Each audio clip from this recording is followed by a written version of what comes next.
Je crois à la Sainte Église catholique, dogme rempli de vérités qu'il nous faut continuer à considérer. L'Église catholique, avons-nous dit, c'est une société hiérarchique, mieux encore, avons-nous dit, c'est une société monarchique qui, à sa tête, a un pasteur suprême. Il nous faut maintenant considérer, après avoir étudié la dernière fois les membres de l'Église, c'est-à-dire ceux qui appartiennent à l'Église, il nous faut, pour cette fois-ci, considérer la hiérarchie de l'Église, ce que l'on appelle aussi la constitution de l'Église.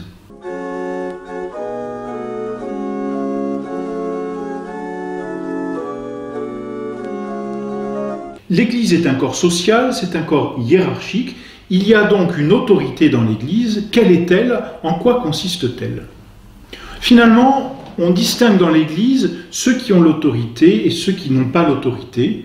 On dirait en philosophie le côté actif et le côté passif, où on dit aussi l'Église enseignante, et le mot enseignante indique l'acte et donc l'autorité, et puis l'Église enseignée, c'est-à-dire celle qui reçoit et qui se dispose et qui est disposée même par l'autorité pour être sanctifiée et enseignée. La hiérarchie, c'est précisément l'Église enseignante. Simplement, c'est ici que cela devient un peu plus difficile, même compliqué, parce qu'on pourrait dire qu'il y a et il y a en réalité même une double hiérarchie dans l'Église. Alors c'est difficile parce qu'elles sont distinctes, et il ne faut pas les confondre, mais concrètement, elles s'entremêlent l'une l'autre. Distinguons-les tout d'abord. Il y a une double hiérarchie. Il y a d'abord une hiérarchie fondée sur le pouvoir d'ordre, car vous vous souvenez, notre Seigneur a donné à ses apôtres une triple mission auquel il a attaché 3 ordres, 3 pouvoirs. Donc il y a une première hiérarchie qui est fondée sur le pouvoir d'ordre, qui est le pouvoir de sanctifier l'ordination. Et là, on distingue les évêques qui ont la plénitude de l'ordre, des prêtres qui ont le sacerdoce et qui peuvent vraiment consacrer, mais qui n'ont pas la plénitude du sacerdoce. Et en dessous du prêtre, on distingue encore les différents ministres de l'Église. Voilà donc pour cette hiérarchie fondée sur le pouvoir d'ordre, le pouvoir de sanctifier. Il y a les évêques qui ont la plénitude de l'ordre et les prêtres et tous les autres ministres. L'autre hiérarchie est fondée, elle, sur le pouvoir de gouverner et d'enseigner. Et c'est celle-là que nous allons considérer plus principalement, parce que c'est elle qui fait la constitution de l'Église, puisqu'il s'agit de gouverner. Et donc c'est là qu'apparaît davantage la hiérarchie. Mais cette hiérarchie ne nie pas pour autant l'autre hiérarchie. La hiérarchie fondée sur le pouvoir de gouverner, sur le pouvoir d'enseigner, se distingue entre, d'une part, le pape et d'autre part, les évêques. C'est eux l'Église enseignante, c'est eux la hiérarchie. Les prêtres et les fidèles appartiennent à l'Église enseignante, encore que les prêtres aient une mission qu'ils tiennent directement de leur évêque, ce que n'ont pas les fidèles. Donc les prêtres sont, peut-on dire, un peu à cheval, mais dans le pouvoir que l'on appelle le pouvoir de juridiction, qui est un pouvoir de gouverner, un pouvoir d'exercer légitimement une fonction spirituelle, il y a le pape d'une part, les évêques d'autre part. Et vous voyez, c'est là qu'il ne faut pas confondre, parce que tout à l'heure, en parlant de la hiérarchie d'ordre, de sanctifier, on parlait des évêques d'une part et des prêtres d'autre part. Et quant au pouvoir d'ordre, le pape n'a pas plus de pouvoir que les autres évêques. Quant au pouvoir d'ordre. Mais quant au pouvoir de gouverner, là on distingue d'une part le pape, qui a un pouvoir plus grand, un autre pouvoir, peut-on dire, et les évêques, qui ont un autre pouvoir que celui du pape. La constitution de l'Église repose sur le pape et les évêques, eux-mêmes étant en dépendance du pape. Le pape, appelé le pasteur universel, le Saint-Père, qui est aussi l'évêque de Rome, le pape, a un pouvoir universel, c'est-à-dire qui s'étend sur l'univers. Attention, il faut bien le comprendre. Le pape n'a pas un pouvoir sur l'univers entier, en ce sens qu'il pourrait faire tout et n'importe quoi sur l'univers. Quand on dit qu'il a un pouvoir universel, il a un pouvoir universel sur tous les membres de l'Église. À proprement parler, le pape n'a pas de pouvoir sur ceux qui n'appartiennent pas à l'Église. Ils n'appartiennent pas à sa société. On n'a de pouvoir que sur sa société.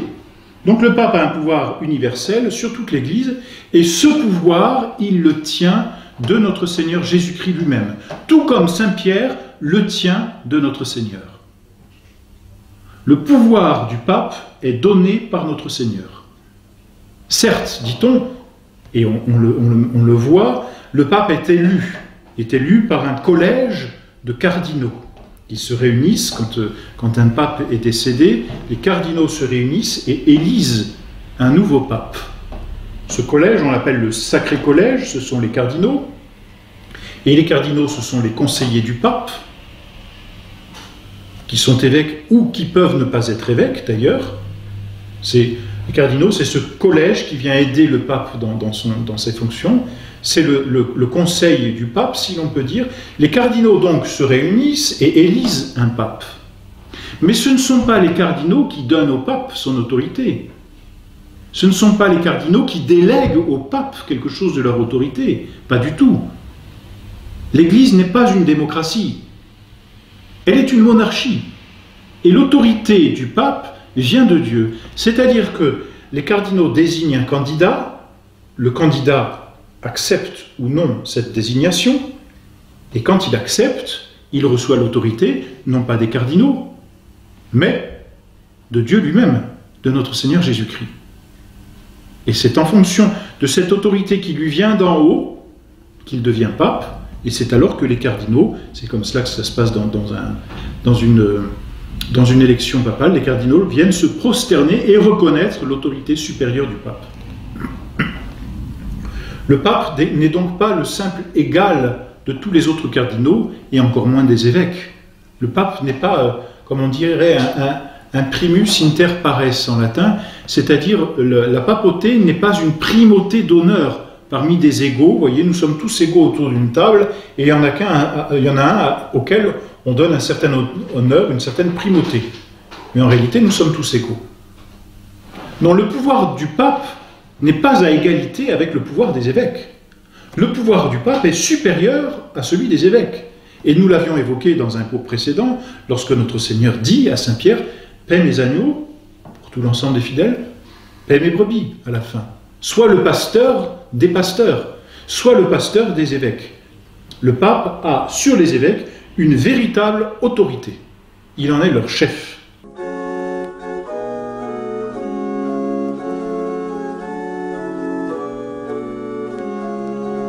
Voilà donc pour ce qui constitue le chef de l'Église catholique, le pape.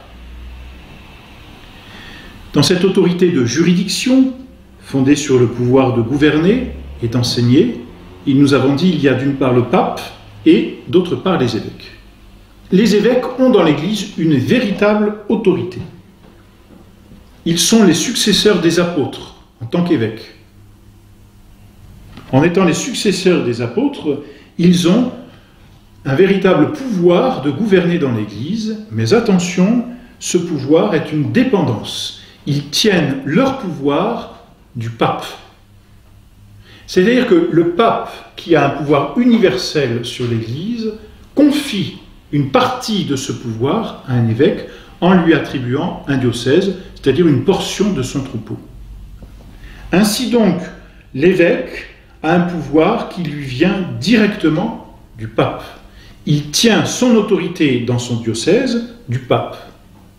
Bien sûr, dans son diocèse, l'évêque est le législateur. L'évêque est le véritable régent de son diocèse. Mais attention, il tient son autorité du pape, en dépendance du pape. Et il est important de le souligner parce que l'évêque n'a donc pas le même pouvoir que le pape. Voilà pourquoi, d'abord, un évêque n'a pas le pouvoir de s'attribuer n'importe quel gouvernement. Justement, si un évêque s'attribuait par lui-même une portion de gouvernement, il deviendrait schismatique. C'est-à-dire qu'il se couperait de l'autorité du pape. C'est cela le schisme. C'est quand on s'attribue un gouvernement en dehors de ce que le pape donne. C'est-à-dire qu'on ne met pas son pouvoir de gouverner dans la dépendance de celui du pape et donc de notre Seigneur Jésus-Christ. Alors un évêque qui chercherait cette indépendance en matière de gouvernement, c'est entendu, eh bien cet évêque deviendrait schismatique. Il se couperait de l'Église, tout simplement. Donc l'évêque tient son gouvernement du pape directement, et c'est ce qui fait la constitution de l'Église.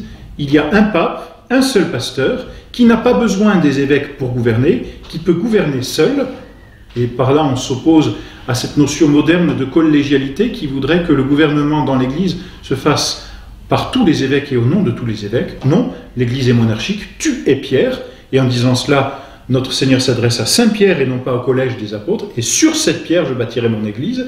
C'est à Saint Pierre seulement qu'il dit « paix mes brebis », et donc c'est sur le pape que se fonde toute l'autorité dans l'Église, ou que découle toute l'autorité de l'Église, le pape tenant lui-même son autorité de notre Seigneur Jésus-Christ, puisque le pape est le vicaire de notre Seigneur Jésus-Christ, nous l'avons déjà dit, sa seule mission c'est de continuer la mission de notre Seigneur Jésus-Christ par la foi, et c'est ce qui définit le pape, par la foi et les sacrements. Et tout son gouvernement n'est centré que sur la foi et les sacrements. Voilà donc pour la constitution de l'Église.